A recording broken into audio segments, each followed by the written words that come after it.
आज कुछ अलग बनाने का दिल था, इसलिए मैंने सोचा क्यों ना आपको आलू के डोनट्स बनाना सिखा दूं।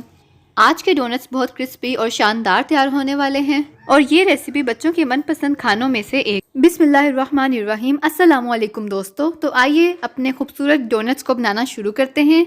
इस रेसिपी के लिए मैंने हाफ केजी पोटैटोज़ को पहले से बॉईल कर लिया था और अब इसे अच्छी तरह से मैश कर लिया है। मैश करने के बाद मैं इसमें 4-5 चम्मच कॉर्नफ्लोर के डाल रही हूँ। कॉर्नफ्लोर इस रेसिपी का बहुत अहम इंग्रेडिएंट और आलूओं को बाइंड करने में बहुत मदद देता है। अब हम इसमें 2 टीस्पून साबित ज़ीरा के शामिल करेंगे। उसके बाद 1 टीस्पून नमक का शामिल करेंगे। इसके बाद हम 4 चम्मच ऑयल के शामिल कर देंगे और हाथों की मदद से अच्छी तरह से मिक्स कर लेंगे। वैसे तो बाज़ार से बेशुमार तरह के डोनट्स मिल जाते हैं, लेकिन जब बाज़ार जाने का मूड ना हो तो घर में भी आप बैठे बैठे इस तरह के आसान डोनट्स तैयार कर सकते हैं। आलू एक ऐसी चीज़ है जो हर किसी के किचन में हर वक्त मौजूद होता है। ये कोई मुश्किल रेसिपी नहीं है। आपका जब दिल करे आप अपने किचन से आलू उठाएं और इसे बनाएं, खाएं और एंजॉय करें। अब हम इसमें काली मिर्च डाल के इसको मिक्स कर लेंगे। इसके बाद हम चिपबोर्ड पे ऑयल लगा लेंगे ताकि आलू नीचे चिपबोर्ड पे चिपके ना और हमारे डोनट्स बहुत ज़्यादा डिलीशियस और मज़ेदार बने। इसके बाद हम थोड़े से आलू के मटेरियल को ले लेंगे और हाथों की मदद से इसे रोटी की तरह गोल शक्ल में तैयार कर लेंगे।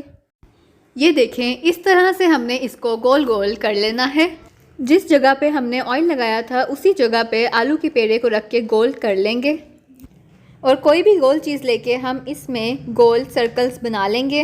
मैंने यहाँ पर बड़ी बोतल का ढक्कन लिया है और उसके ज़रिए से इसमें सर्कल्स कर लिए हैं। आप जितना बड़ा डोनट का साइज़ रखना चाहते हैं उसी हिसाब से सर्कल ले लें। इसके अंदर एक और छोटा सर्कल बनाने के लिए मैं एक और छोटे साइज़ का सर्कल यूज़ करूँगी। आप चाहें तो छोटी बोतल का ढक्कन भी यूज़ कर सकते हैं। आप चाहें तो आप कप भी यूज़ कर सकते हैं, कोई मसला नहीं। डोनट के अलावा जो एक्स्ट्रा पोटैटो का मटेरियल है उसे अब हम रिमूव कर लेंगे।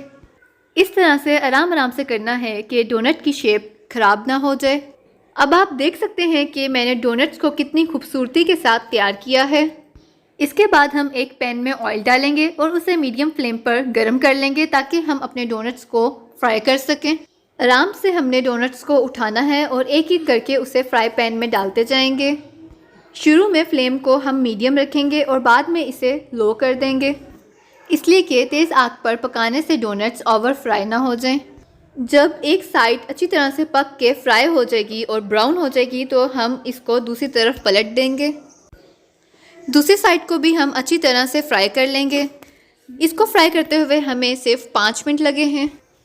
अब हमारे डोनट्स पक कर तैयार हो गए हैं और गोल्डन ब्राउन कलर दे रहे हैं। इस स्टेज पर हम डोनट्स को बारी बारी करके निकाल लेंगे। एक प्लेट में टिश्यू रख के हम डोनट्स को निकाल लेंगे ताकि टिश्यू में ऑयल एब्सॉर्ब हो जाए। आप देख सकते हैं कि डोनट्स माशाल्लाह से कितने मज़े के तैयार हुए हैं। ये डोनट्स इतने फ्रेश, ताज़ा और क्रिस्पी बने हैं कि ये बाज़ार के डोनट्स को पीछे छोड़ देंगे।